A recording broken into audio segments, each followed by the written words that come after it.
বন্ধুরা, আজকে চলে এসেছি উত্তর কলকাতার মার্বেল প্যালেস ও সিদ্ধিবিনায়ক মন্দিরে। ভিডিওর মাধ্যমে আজকে তোমাদের এই দুই জায়গা দেখাবো এবং এই দুই জায়গার ইতিহাস সম্পর্কে কিছু কথা বলবো। মার্বেল প্যালেস 1835 সালে ধনী বাঙালি বণিক রাজা রাজেন্দ্র মল্লিক তৈরি করেছিলেন। রাজা রাজেন্দ্র মল্লিক ছিলেন নীলমণি মল্লিকের দত্তক পুত্র। এই মার্বেল প্যালেসের ঠিকানা হচ্ছে 46 মুক্তারামবাবু স্ট্রিট। এই মার্বেল প্যালেসে ছবি তোলা সম্পূর্ণ বারণ আছে, তবে বাগান থেকে কিছু ফটো তোলা যায়, তবে সিকিউরিটিরা দেখলে বারণ করে। মার্বেল প্যালেস সকাল 10টায় খুলে বিকেল 4টায় বন্ধ হয়ে যায়। সোম ও বৃহস্পতিবার ও জাতীয় ছুটির দিন বন্ধ থাকে। মার্বেল প্যালেসে প্রবেশ করতে হলে আধার কার্ড বা ভোটার কার্ড যে কোনো একটা পরিচয়পত্র লাগে। এখানে কোনো প্রবেশ মূল্য লাগে না। মার্বেল প্যালেস কিন্তু এখনো ব্যক্তিগত সম্পত্তি। রাজা রাজেন্দ্র মল্লিক বাহাদুরের উত্তরাধিকারীরা এখনো এই প্রাসাদে বাস করেন। এই 3তলা মার্বেল প্যালেসের সামনে রয়েছে এক বিশাল বাগান, আর রয়েছে বিভিন্ন ভাস্কর্য এবং ফোয়ারা এবং সিংহ মূর্তি রয়েছে। এখানে একটি কৃত্রিম জলাশয়ও দেখতে পেলাম। মার্বেল প্যালেস হচ্ছে 19 শতকের সেরা মার্জিত সংরক্ষিত এক বিশাল প্রাসাদপম বাড়ি। এই প্যালেসের ভেতরে রয়েছে প্রচুর ভাস্কর্য ও চিত্রকর্ম। এখানে মোট 90 রঙের ইটালিয়ান মার্বেল দেখা যায়, সেই জন্য এই প্যালেসের নাম হয়েছে মার্বেল প্যালেস। এখানে রয়েছে ভারতের প্রথম পিয়ানো, রানী ভিক্টোরিয়ার যৌবন ও বৃদ্ধরূপী মূর্তি, আর রয়েছে ভিক্টোরীয় যুগের কাঠের ও পাথরের তৈরি আসবাবপত্র, বিশাল ঝাড়বাতি, ঘড়ি, দামি কার্পেট, বাদ্যযন্ত্র প্রভৃতি। এখানে গাইড সম্পূর্ণটা ঘুরিয়ে ঘুরিয়ে বিনে পয়সায় দেখিয়ে দেয়। এখানে আরো রয়েছে নাচঘর, রিসেপশন হল। এই বিপুল পরিমাণে সম্পত্তি ও আভিজাত্যের জন্য রানী ভিক্টোরিয়া রাজেন্দ্র মল্লিককে রাজা উপাধি দিয়েছিলেন। প্রাসাদের ভেতরে খাঁচায় বিভিন্ন ধরনের পাখি, ম্যাকাও, টিয়া, কাকাতুয়া, পায়রা দেখতে পেলাম। আরেকটি কারণে এই প্রাসাদ বিখ্যাত, কারণ এই প্রাসাদের বাগানেই গড়ে উঠেছিল ভারতের প্রথম চিড়িয়াখানা। রাজা রাজেন্দ্র মল্লিকের এই বাগানে এখনো একটি ছোট চিড়িয়াখানা রয়েছে। এই চিড়িয়াখানাটাই ছিল ভারতের প্রথম চিড়িয়াখানা। এখানে এখনো কিছু পাখি, হাঁস, সজারু, হরিণ, ময়ূর, বাদর, বিভিন্ন জন্তু জানোয়ার দেখতে পেলাম।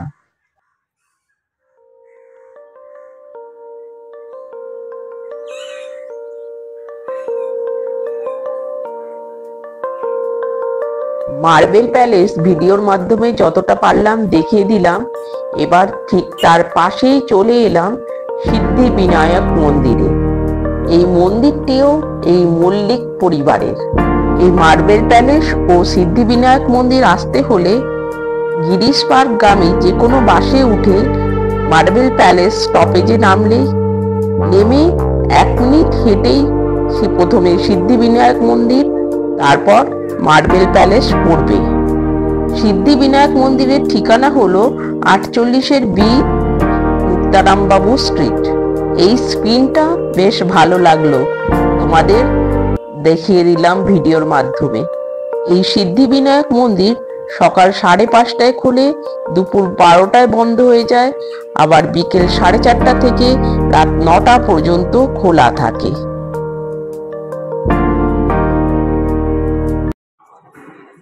পূর্ব ভারতের একমাত্র সিদ্ধিবিনায়ক মন্দির এটি। এটি হনুমানজির মন্দির, এখন বন্ধ আছে। 4:30টায় মন্দির খুলবে। আমি তোমাদের ততক্ষণ ভিডিওর মাধ্যমে মন্দির চত্বরটা দেখাচ্ছি।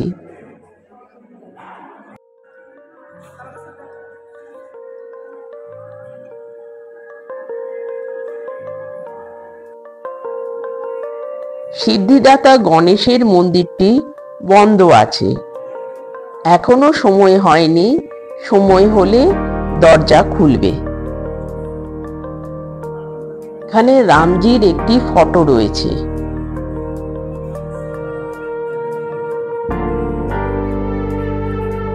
রূপোর তৈরি গণেশের বাহন ইঁদুর দুপাশে দুই রূপোর স্তম্ভের মধ্যে বসে আছে। অবাঙালিদের দেখলাম ইঁদুরের কানে নিজের ইচ্ছের কথা বলতে। গণেশজি তাহলে তাদের ইচ্ছে পূরণ করবেন, এটাই তারা মনে করেন। মন্দির এবার খুলে গেছে, দর্শনার্থীরা পুজো দিতে ব্যস্ত হয়ে পড়েছে। সামনে থেকে ভিডিওর মাধ্যমে তোমাদের ঠাকুর দর্শন করালাম। সিদ্ধিবিনায়কের উপরে রয়েছে শিব পার্বতীর ছবি, বাম দিকে শিবলিঙ্গ এবং গণেশের সঙ্গে রয়েছে গণেশের দুই বউ সিদ্ধি ও ঋদ্ধি। মূর্তির তত্ত্ব অনুসারে গণেশের স্থান শিব ও পার্বতীর মধ্যস্থলে। মাতা পার্বতী হচ্ছে অন্নপূর্ণা ও গৃহের সুখ শান্তির প্রতীক। সেই জন্য গণেশের সুর যদি বাম দিকে থাকে তবে তিনি মাতা পার্বতীর গুণাবলী আশীর্বাদকালে ইঙ্গিত করছেন। আর শিব হচ্ছে বৈরাগ্য ও ত্যাগের প্রতীক। গণেশের সুর যদি ডান দিকে থাকে তবে তিনি সিদ্ধি বিনায়ক, অর্থাৎ শিবের গুণগুলি ধারণ করছেন এবং শিব ভক্তদের আশীর্বাদ করছেন।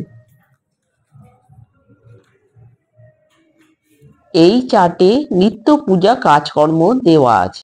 এবার পরিক্রমা শুরু করলাম এবং বেরোবার সময় প্রসাদ পেলাম। হনুমানজির মন্দির খুলে গেছে, তোমাদের দর্শন করিয়ে দিলাম। আলোর জন্য ঝাপসা এসেছে। মন্দিরের ঠিক বাইরে এই দোকান থেকে লাড্ডু, মোদক এবং পুজো সামগ্রী কিনে পুজো দেওয়া যায়। ইমামি গ্রুপের তত্ত্বাবধানে এই মন্দির সদ্য সংস্কার হয়েছে। দুই বন্ধু আর.এস. গোয়েঙ্কা এবং আর.এস. আগরওয়াল এই মন্দির সংস্কার করেন। তাদের ছবি এই বাড়ির একটি দেওয়ালে রয়েছে। সিদ্ধিবিনায়ক মন্দির বুধবার সারাদিন খোলা থাকে। এখানে পানীয় জল এবং হাত ধোয়ারও জল রয়েছে। মেট্রো করে এলে মহাত্মা গান্ধী রোড স্টেশনে নেমে 2 নম্বর গেট দিয়ে বেরিয়ে যেতে হবে। গিরিশ পার্কের অভিমুখে হেঁটে বাঁদিকে মার্বেল প্যালেস ফলকনামা রাস্তা দেখতে পাওয়া যাবে। ওই রাস্তা ধরে 2 মিনিট হাঁটলেই প্রথমে সিদ্ধিবিনায়ক মন্দির, তারপর মার্বেল প্যালেস দেখতে পাওয়া যাবে। গাড়ি বা বাইক নিয়ে আসলে বিনে পয়সায় পার্কিং এর ব্যবস্থা আছে।